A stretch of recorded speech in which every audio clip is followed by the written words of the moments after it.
Tanya Nicole Catch was born on October 14, 1981, in Monongahela, Pennsylvania, a small town with fewer than 10,000 people.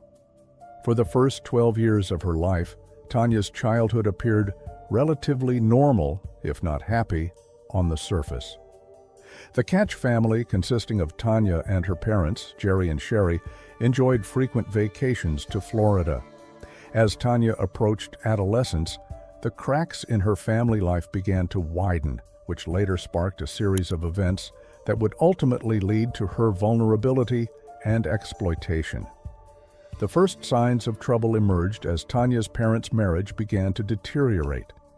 What had once been a loving relationship devolved into frequent arguments and long periods of tense silence. The atmosphere in the household became increasingly strained, with young Tanya caught in the crossfire of her parents' discord. These arguments, often loud and heated, left a lasting impression on the young girl, shaking her sense of stability and trust in the adults who were supposed to protect her. In 1994, when Tanya was around 12 years old, several key events occurred that would dramatically alter the course of her life. Her father contracted a severe case of pneumonia that required hospitalization for several months. This health crisis not only affected Jerry physically, but also placed a significant financial strain on the family. With the primary breadwinner out of work for an extended period, the family's economic stability was severely compromised. During this period, Tanya's mother was left to manage the household and care for their daughter. However, the stress of the situation began to take a heavy toll on Sherry's mental health. She started exhibiting signs of paranoia and erratic behavior, which further destabilized the family dynamic. Tanya, already struggling with the absence of her father and the financial pressures on the family, now had to contend with her mother's increasingly unpredictable behavior. It was during this time that Tanya made a shocking discovery. She learned that her mother had been unfaithful to her father when Tanya was just 2 years old. This revelation, coming at such a vulnerable time in Tanya's life, shattered her image of her parents' relationship and added another layer of complexity to her already troubled home life. The knowledge of this past infidelity likely contributed to Tanya's growing distrust of adults and her sense of betrayal by those closest to her. As if the family's troubles weren't enough, Sherry's behavior continued to deteriorate. In a desperate attempt to make ends meet during Jerry's illness, Sherry reportedly began engaging in sex work, and as you would suspect, when Tanya found out, it further eroded her sense of normalcy and security. The situation reached a critical point when Sherry started to express her stress using violence. In a terrifying incident that would leave lasting emotional scars, Sherry attacked Tanya with a pair of scissors. While Tanya fortunately escaped physical harm, the psychological impact of being assaulted by her own mother was immense. This event ultimately led to Jerry's decision to divorce Sherry. Following the divorce, Sherry's involvement in Tanya's life became sporadic, and they grew increasingly distant. In the aftermath of the divorce and Sherry's violent outbursts, Jerry gained primary custody of Tanya. However, the transition was far from smooth. Jerry, who had been largely absent due to work commitments and his extended hospitalization, now found himself solely responsible for raising a teenage daughter. The challenges of single parenthood, combined with the lingering effects of his illness and the emotional toll of his failed marriage, made it difficult for him to provide the stable and nurturing environment Tanya desperately needed. In 1995, Jerry decided to move himself and Tanya to the city of McKeesport, Pennsylvania. At the time, Tanya was 13 years old. Jerry had met a woman named Joanne through a newspaper dating service, and their relationship progressed rapidly. After only 6 months of dating, he made the decision to move to McKeesport to live with Joanne. This was about 15 miles southeast of Pittsburgh and presented a stark contrast to the small-town environment of Munhall. Once a thriving steel town, Munhall was experiencing significant economic decline due to the loss of industrial jobs. This economic downturn had far-reaching effects on the city, contributing to higher crime rates and fewer opportunities for its residents. In fact, the city had gained a notorious reputation for its safety issues, being ranked as the fourth most dangerous city out of a list of 800 by the National Council for Home Safety and Security. For Tanya, the move from her comfortable suburban lifestyle to one of the most dangerous cities in the United States was nothing short of a shock. The new living arrangement brought its own set of challenges for Tanya.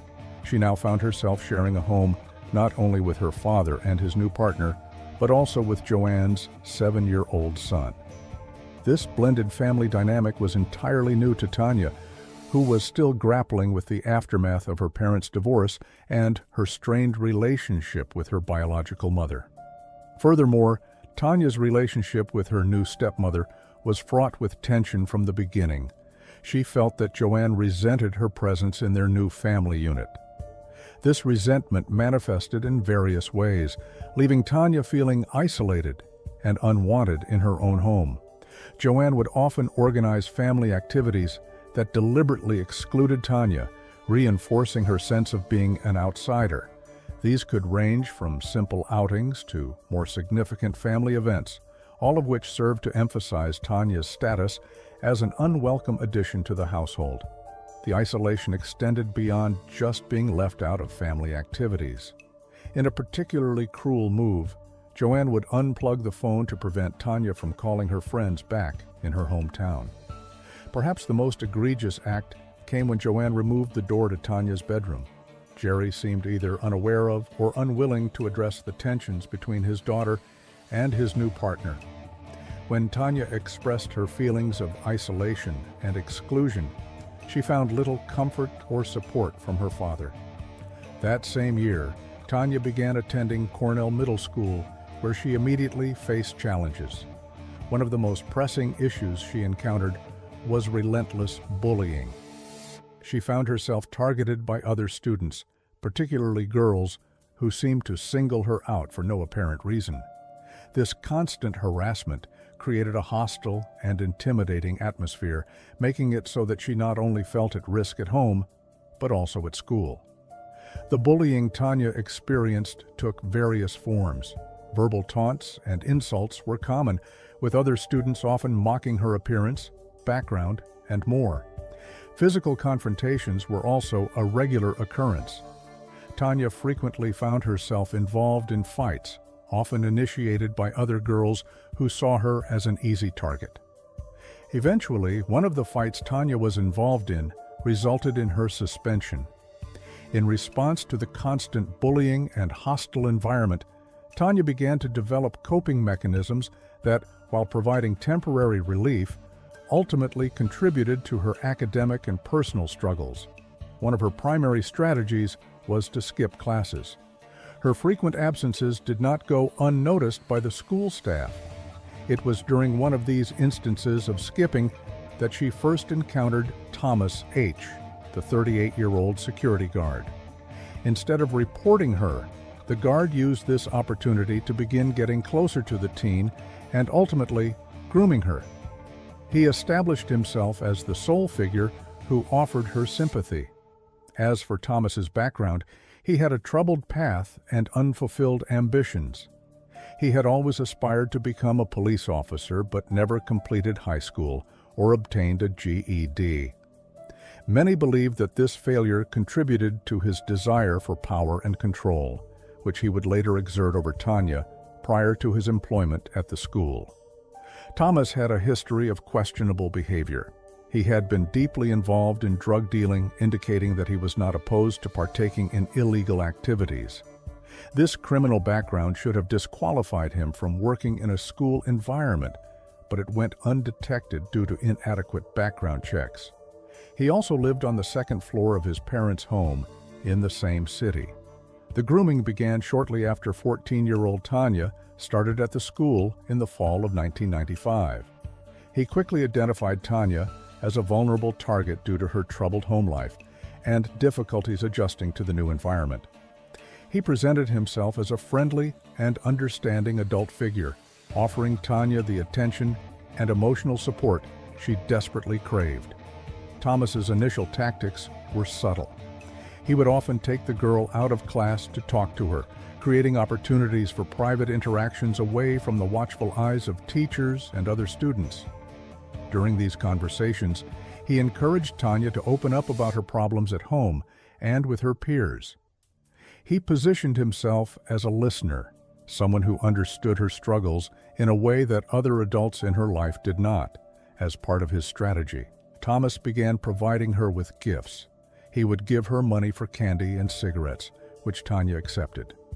These gifts made Tanya feel indebted to him and were later used as leverage for their inappropriate relationship. He constantly criticized her family and friends, telling her things like, "I could give you a better life. You don't deserve what's going on at home. You don't deserve what's happening with your friends." A pivotal moment occurred when he caught Tanya skipping class on one particular day. Instead of reporting her, he engaged the girl in conversation. It was during this encounter that he kissed Tanya for the first time. As the grooming progressed, Thomas began to paint a picture of a better life for Tanya if she were to run away with him. He exploited her desire to escape her troubled home life, promising her freedom from the restrictions and problems she faced with her family.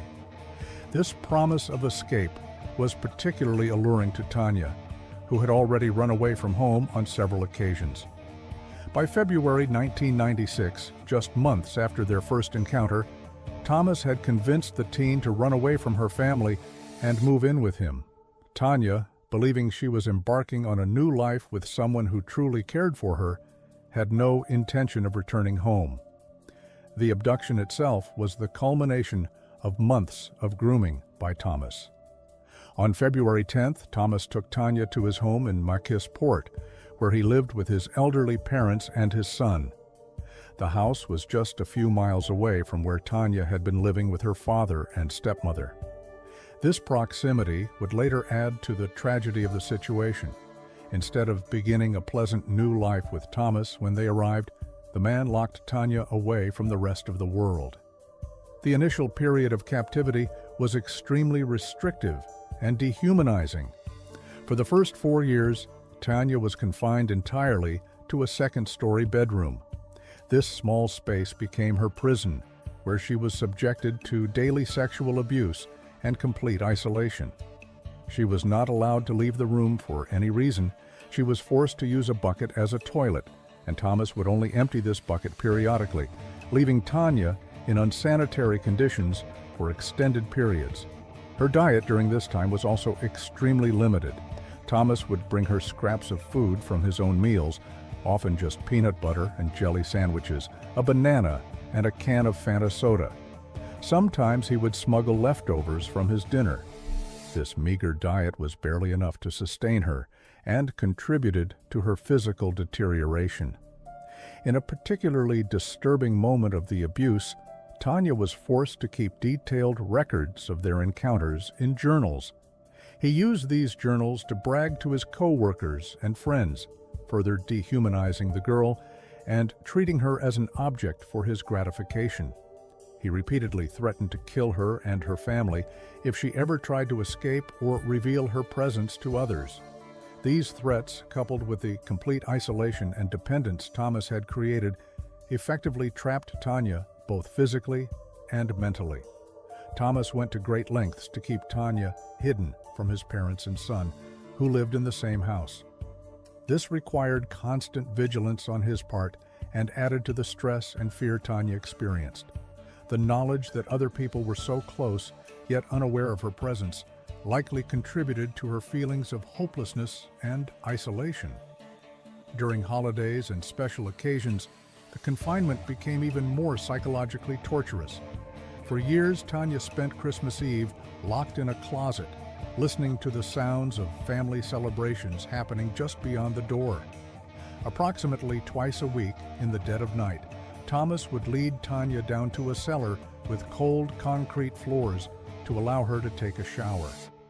Throughout this period, Thomas continued to work as a security guard at the middle school, maintaining a facade of normality to the outside world. As the years progressed, the control over Tanya evolved. In 2000, after 4 years of complete confinement, Thomas created a new identity for Tanya, Nikki Allen. He introduced this new persona to his parents as his girlfriend, allowing her some limited freedom outside the house. By creating a new identity for her and gradually allowing her more freedom, Thomas reinforced his control while making it more difficult for Tanya to break away or reveal her true identity, despite being held just a few miles from her family home. Tanya remained hidden for 10 years, with several chances for her discovery slipping through the cracks. When she first disappeared in February 1996, her father and stepmother initially believed she would return home within a day or two, as she had done during previous instances of running away. However, after 4 days without any sign of her, Jerry became increasingly worried and officially filed a missing persons report on February 14th. Unfortunately, the teen's history of running away worked against her in the initial stages of the investigation. Police were less inclined to take aggressive action, viewing her case as that of a typical runaway teenager. This perception was reinforced by the fact that Tanya had run away multiple times before, always returning home after a short period. Jerry found himself in a scenario where each report of Tanya's disappearance made law enforcement take him less seriously. The lack of urgency in the police response meant that crucial early leads were not pursued as vigorously as they should have been. One such lead came from Tanya's grandmother, who provided Jerry with a phone number she had found on a piece of paper Tanya had left behind during her last visit. When called, the number connected to a woman named Judy Soule. Police did follow up on this lead, visiting Judy's home. She informed them that her house was often a refuge for runaway teenagers and children having problems with their parents. She claimed to have last seen Tanya in December 1995, when Tanya had asked for a jacket before moving on. While this information could have been a valuable clue, it did not lead to any significant breakthroughs in the investigation. Another missed opportunity arose from a disturbing revelation about Tanya's past. It came to light that she had been assaulted by a man named Kevin, whose children she had babysat. Tanya had reported that Kevin had forced her to touch him inappropriately. This information shocked Jerry and Joanne, who had been unaware of these incidents. Kevin was arrested, but the court hearing was scheduled for a time after Tanya had already gone missing. Due to Tanya's absence, the charges against Kevin were dropped. The timing of the disappearance in relation to Kevin's court hearing raised suspicions among investigators. They brought Kevin in for a polygraph test, during which he was asked if he had killed Tanya. While Kevin denied this, the polygraph indicated deception. Under pressure, he admitted to an encounter with the girl, something he had previously denied. However, this lead ultimately did not bring investigators any closer to finding Tanya. Perhaps the most significant missed opportunity in the search was the failure to thoroughly investigate Thomas. Despite being questioned early in the investigation due to his position at the school, his reputation as a respected security guard seemed to protect him from further scrutiny. The community's perception of Thomas as a trustworthy figure was so entrenched that in 1999, Cornell Middle School celebrated an entire day dedicated to him. They even presented him with a plaque. As years passed, the intensity of the investigation waned. The case grew cold, and while her family never gave up hope, the active pursuit of leads diminished over time. This gradual reduction in search efforts represents another missed opportunity, as it allowed Thomas to become more comfortable in his deception and potentially take more risks that could have led to discovery if law enforcement had remained vigilant. Tanya's journey to freedom began in March 2006. By this time, Tanya was 24 years old and had been living under the alias Nikki Allen.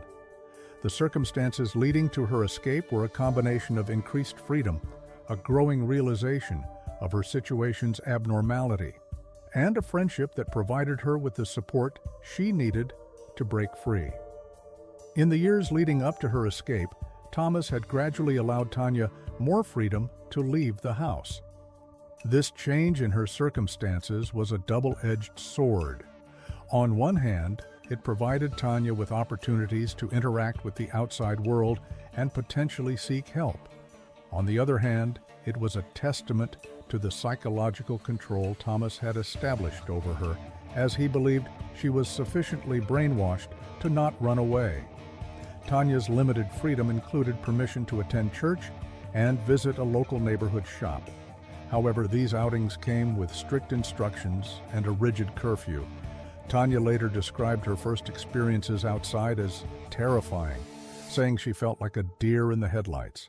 Eventually, she got a part-time job at the neighborhood deli. It was here that she formed a friendship with the owners, Joe and Jeannie Rico. Tanya observed the couple's family dynamic and realized it was vastly different from her life with Thomas. The contrast between the loving family environment she witnessed at the deli and her own situation began to erode the psychological conditioning Thomas had instilled in her. This growing awareness ultimately led to the decision to seek help and escape captivity. On March 21, 2006, she took the step of confiding in Joe. She revealed her true identity and the horrific ordeal she had endured for the past decade. Upon learning about this, Joe immediately took action. He contacted the authorities, setting in motion the events that would lead to Tanya's liberation and Thomas's arrest. The police arrived at his house that very night to rescue Tanya. After 10 years of captivity, she was finally free from Thomas's control. However, the psychological impact of her situation meant that her path to true freedom was far from over. In the immediate aftermath of her escape, Tanya faced the challenge of reuniting with her family and adjusting to a world that had moved on without her. While she was happy to be reunited with her family, the relationship, particularly with her father and stepmother, became strained over time. They held the belief that Tanya was partly responsible for what had happened to her, a perspective that only hindered the recovery process. On June 26, 2007, Thomas, then 49 years old, pleaded guilty to a series of charges related to his decade-long captivity and abuse of Tanya. The charges included statutory assault, 3 counts of involuntary deviant intercourse, 2 counts of indecent assault, endangering the welfare of children, corruption of a minor, interference with custody of children, and aggravated indecent assault. Interestingly, he was never charged with kidnapping, despite the nature of his crimes. The trial was initially set to begin in February 2007, but it was delayed twice due to Thomas's mental health issues. He attempted suicide the day before the trial was to start, and in May, he was being treated at a mental hospital during the court proceedings. Tanya, then 25 years old, faced Thomas and told him that she was no longer his puppet and declared her intention to move forward with her life. "You took away my innocence, my childhood. You made me think my family didn't want me or love me, that no one cared or loved me but you," she stated. The sentencing took place on the same day as Thomas's guilty plea. He was sentenced to a maximum of 15 years in prison. The structure of the sentence allowed for the possibility of parole after 5 years. However, he ultimately served the full 15-year sentence. In addition to Thomas, another individual faced legal consequences in connection with Tanya's case. If you recall, I briefly mentioned a woman named Judy Soul, who occasionally housed runaway teenagers. She also pleaded guilty to charges of statutory assault, involuntary deviant sexual intercourse, indecent assault, and corruption of a minor. Prosecutors alleged that Judy had changed Tanya's appearance to avoid detection and allowed her and Thomas to have sex in her house. As for Tanya's life after captivity, She has become an advocate for raising awareness about similar cases of abduction and long-term captivity. She wrote a New York Times best-selling book titled Memoir of a Milk Carton Kid. The book, The Tanya Nicole Catch Story, is set to be released in 2024. Her story was adapted into a movie called The Girl Locked Upstairs. However, Tanya has faced significant challenges in her personal life. She has had difficulties in her relationship with her father and stepmother, who partially blamed her for what happened. The process of healing and adjusting to normal life after such a prolonged period of captivity has been challenging. Despite these obstacles, Tanya has found happiness in her personal life. She got married in September 2018, and through her marriage, she has become a stepmother and step-grandmother.